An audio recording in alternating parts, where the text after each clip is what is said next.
नमस्कार दोस्तों, आपका स्वागत है आपके अपने YouTube channel rank to MS में। और मैं आपके लिए लेकर गया हूँ BSNL BRS ऑप्टीज के लिए बहुत ही खास अपडेट। तो सबसे पहले तो मैं जो लेटेस्ट अपडेट आई है, जो कि बहुत ही महत्वपूर्ण सूचना है, जिसके बारे में आपका जानना ज़रूरी है, खास करके BSNL के BRS ऑप्टीज का। तो उनके लिए बहुत ही महत्वपूर्ण खबर है ये, जिसमें एक्सग्रेशिया के पेमेंट से रिलेटेड जो फाइनल इंस्टॉलमेंट मिलने वाली है उससे रिलेटेड लेटेस्ट अपडेट है आज ही की 10 मार्च की। तो यहाँ पर आप देख सकते हो कि यहाँ पर लिखा हुआ है payment of final instalment of ex gratia in respect of retirees of BSNL BRS 2019। तो यहाँ पर पहले तो बताया गया है कि 5 मार्च और 6 मार्च को ये जो है वो लेटर जारी किया गया था कि 9 मार्च 2021 तक इसको कंप्लीट प्रोसेस कर देना है और 10 मार्च को इसका भुगतान हो जाना चाहिए। BRS ऑप्टीज का जो एक्सग्रेशिया है उसके फाइनल इंस्टॉलमेंट का भुगतान 10 तारीख तक हो जाना चाहिए।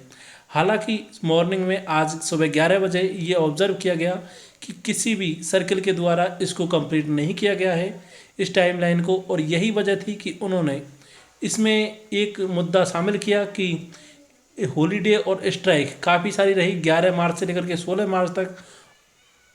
यहाँ पर देख सकते हो the above timeline were plan considering the bank holiday और strike during the period from 11 March से 16 मार्च। However, due to non-adherence to the above timeline by the circles, so far fund could not be released by the BSNL corporate office for payment of the ex gratia।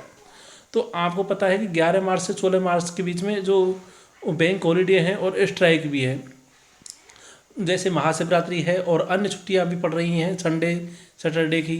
इसके अलावा कई सारी छुट्टियां हैं साथ में, और स्ट्राइक्स वगैरह भी रहती हैं बैंक्स की और BSNL की भी। तो यही वजह थी कि यहाँ पर पहले टाइमलाइन रखी गई थी कि 10 तारीख को कम से कम इसका पेमेंट कर दिया जाएगा और इसका पेमेंट रिलीज़ कर दिया जाएगा, जिससे कि BRS ऑप्टीज को जल्दी से जल्दी इसका भुगतान हो सके। लेकिन यहाँ पर आप देख रहे हो कि सुबह मॉर्निंग में 11 बजे तक ये स्टेटस था कि किसी भी सर्कल के द्वारा इस टाइमलाइन को कंप्लीट नहीं किया गया, जिसकी वजह से इन्होंने दोबारा से लेटर जारी किया है कि आज इवनिंग में 5 बजे तक इसको किसी भी तरह से कंप्लीट कर देना है।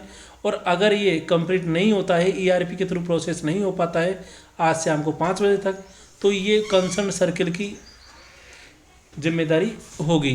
तो यहाँ पर आपको बता दें कि यहाँ फाइनल इंस्टॉलमेंट ऑफ एक्स ग्रेशिया है वो एम्प्लॉयज़ का, अगर ये प्रोसेस कंप्लीट नहीं हो पाती है तो कुछ एम्प्लॉय ऐसे होंगे जिनका फाइनल इंस्टॉलमेंट नहीं मिल पाएगा और उनका फाइनल इंस्टॉलमेंट रिलीज़ नहीं हो पाएगा। लेकिन मैक्सिमम एम्प्लॉय जो होंगे उनका जो फाइनल इंस्टॉलमेंट ऑफ एक्सग्रेशिया है वो रिलीज हो जाएगा। Enclose status of ex gratia sanction ERP process 11 बजे 10 मार्च 2021 को जो 11 बजे तक एक्सग्रेशिया का सेंक्शन हुआ है ERP के थ्रू, इसकी जो फाइल है उसमें ये बताया गया है कि ये देखिए यहाँ पर pending except BC and caste. तो यहाँ पर 783 केस अभी भी यहाँ पर पेंडिंग बताए जा रहे हैं और टोटल BC प्लस कास्ट। तो यहाँ पर कंप्लीट डिटेल यहाँ पर जारी की गई है। लेकिन एक तरह से देखा जाए तो सभी सर्कल्स में ये कुछ ना कुछ केस पेंडिंग है और जिसकी वजह से ये डिले हो गया है। तो हालांकि इसका भुगतान आज शाम को 5 बजे तक के इन्होंने कहा था कि कुछ फंड इस द्वारा रिलीज कर दिया जाएगा, यानी जिन BRS ऑप्टीज का कंप्लीट डिटेल्स फिल की हुई है उनका भुगतान होने की पूरी संभावना है। BSNL का विलय टला, रिवाइवल प्लान को मंजूरी, रविशंकर प्रसाद ने संसद में दी जानकारी। तो यहाँ पर आपको बता दें कि जो BSNL MTNL का रिवाइवल प्लान है इससे रिलेटेड पहले भी आपको इसके बारे में जानकारी दी जा चुकी है और फिर से ये 10 मार्च 2021 को, जैसा कि आप यहाँ डेट देख सकते हो, फिर से दोबारा इन्होंने यहाँ पर अपडेट किया है कि पार्लियामेंट्री बजट सेशन 2021 में घाटे में चल रही सरकारी टेलीकॉम कंपनियाँ MTNL और BSNL के रिवाइवल प्लान के मसौदे को अपनी मंजूरी दे दी है। हालांकि सरकार पहले इन दोनों कंपनियों का आपस में विलय का प्लान था, लेकिन बाद में इसे टाल दिया गया। केंद्रीय मंत्री रविशंकर प्रसाद ने संसद के बजट सत्र में आज सरकारी दूरसंचार कंपनियों की स्थिति पर एक सवाल के जवाब में कहा कि सरकार ने इन कंपनियों को खड़ा करने के लिए रिवाइवल प्लान तैयार किया है। सरकार ने दोनों कंपनियों में जान फूंकने के लिए रिवाइवल प्लान तैयार किया था। इस प्लान को कैबिनेट पहले ही अपनी मंजूरी दे चुका था। आज इसे संसद के बजट सत्र में पेश किया गया, जहां यह सर्वसम्मति से पास हो गया। रिवाइवल प्लान के तहत BSNL और MTNL के कर्मचारियों के लिए स्वैच्छिक सेवानिवृत्ति योजना BRS पहले ही चलाई जा चुकी है। सरकार का प्लान है कि इन कंपनियों की संपत्ति का मुद्रीकरण करना चाहिए। वहीं आप देख सकते हो कि ये ट्वीट भी किया गया है जी बिजनेस के द्वारा कि संसद में केंद्रीय मंत्री रविशंकर प्रसाद के द्वारा सरकार ने BSNL MTNL की रिवाइवल प्लान को मंजूरी दी। MTNL पर ज़्यादा कर्ज के कारण मर्जर टला। इसके अलावा सरकार इन कंपनियों में करीब 30,000 करोड़ रुपए का निवेश करेगी और 15,000 करोड़ रुपए का सरकारी बॉन्ड जारी किए जाएंगे। कंपनियों की संपत्ति की या तो बिक्री की जाएगी या फिर उन्हें पट्टे पर दिया जाएगा।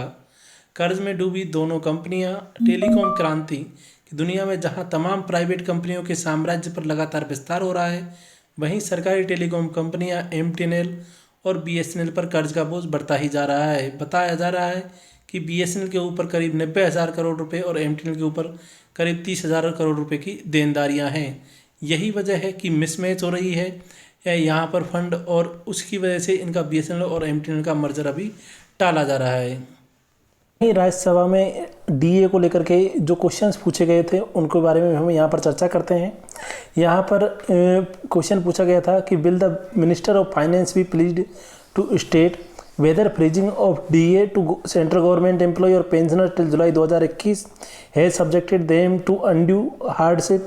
If so, the reason of not restoring DA to central government employee and pensioners before July 2021, and whether central government employee and pensioners are not entitled to 3 installment of DA, and if so, whether government would also release these installment, and if not, reason therefore. तो यहाँ पर पूछा गया है कि DA freezing से related कि क्या जो DA है वो फ्रीज किया गया था वो जुलाई 2021 तक के लिए लागू रहेगा या फिर उसमें क्या प्रोसेस है, और अगर ऐसा है कि जो DA है वो सेंट्रल गवर्नमेंट एम्प्लॉय और पेंशनर्स दोनों को क्या नहीं मिलेगा। और उससे रिलेटेड भी पूछा गया है कि उन्होंने जो 3 इंस्टॉलमेंट है और 3 instalment of DA are not entitled, तो वो क्या government would also release them these instalment, और इफ़ नॉट रीजन देयरफॉर। तो जो 3 इंस्टॉलमेंट रोकी गई हैं वो क्या उनको मिलेगी या फिर उस पर भी रोक लगा दी जाएगी। तो यहाँ पर इन्होंने minister of state in the ministry of finance इसके द्वारा जवाब दिया गया है कि in view of the crisis arising out of COVID-19 pandemic the government has decided to freeze 3 instalment of DA and DR to central government employee and pensioner due to 1/1/2020, 1/7/2020 और 1/1/2021। The amount is ₹37,530 crore saved on this account will help to tide over the economic impact of COVID-19 pandemic. तो इन्होंने कहा था कि जो 3 DA और DR रोके गए थे वो लगभग 37,530 करोड़ रुपए के थे, और इनके पीछे ये उद्देश्य था कि जो COVID-19 पेंडेमिक था उससे उसका जो इकोनॉमिक इफेक्ट पड़ा है उसको कम किया जा सके। वहीं इन्होंने ये भी कहा कि as and when the decision is release the future instalment of DA due from 1/7/2021 is taken the rates of DA as effective from 1/1/2020 and 1/7/2020 और 1/1/2021 will be restored prospectively and will be subsumed in the cumulative revised rates effective from 1/7/2021 और 1/1/2021 को जो DA की DA rate है उनमें जो changes होना था उस सब का मतलब कि कम्युलेटिव रूप से जोड़ करके और 1/7/2021 से ये कंप्लीट इफेक्ट में आएगी, यानी 1/7/2021 1 जुलाई 2021 से ये चालू हो जाएंगी, ऐसा बताया जा रहा है। तो ये तो थी BRS ऑप्टीज से रिलेटेड और DA से रिलेटेड लेटेस्ट अपडेट। इसके अलावा BSNL के कर्मचारियों की सैलरी से रिलेटेड अपडेट में बस इतना ही है कि BSNL के कर्मचारियों की सैलरी 20-21 तारीख के अप्रॉक्सीमेट ही आ पाएगी, उससे पहले सैलरी के कोई चांसेस नहीं है। हालांकि सिर्फ जनवरी की सैलरी का भुगतान हुआ है और फरवरी का पेंडिंग है, जबकि MTNL की कर्मचारियों की सैलरी कुछ ही दिन डिले होती है और जल्द ही उसका भुगतान हो जाता है। इसका मेन कारण वहाँ पर नंबर ऑफ एम्प्लॉय की संख्या पहले की तुलना में बहुत ही कम रह गई है, और हालांकि BSNL के कर्मचारियों की संख्या भी काफ़ी कम है, लेकिन फिर भी यहाँ पर ये परेशानी बनी हुई है कि अभी भी कर्मचारियों की सैलरी टाइमली नहीं मिल पा रही है। तो ये तो थी अब तक की सभी लेटेस्ट अपडेट। तो मिलते हैं नेक्स्ट वीडियो में नेक्स्ट न्यूज़ के साथ में, तब तक के लिए महाशिवरात्रि की शुभकामनाएं। धन्यवाद, नमस्कार।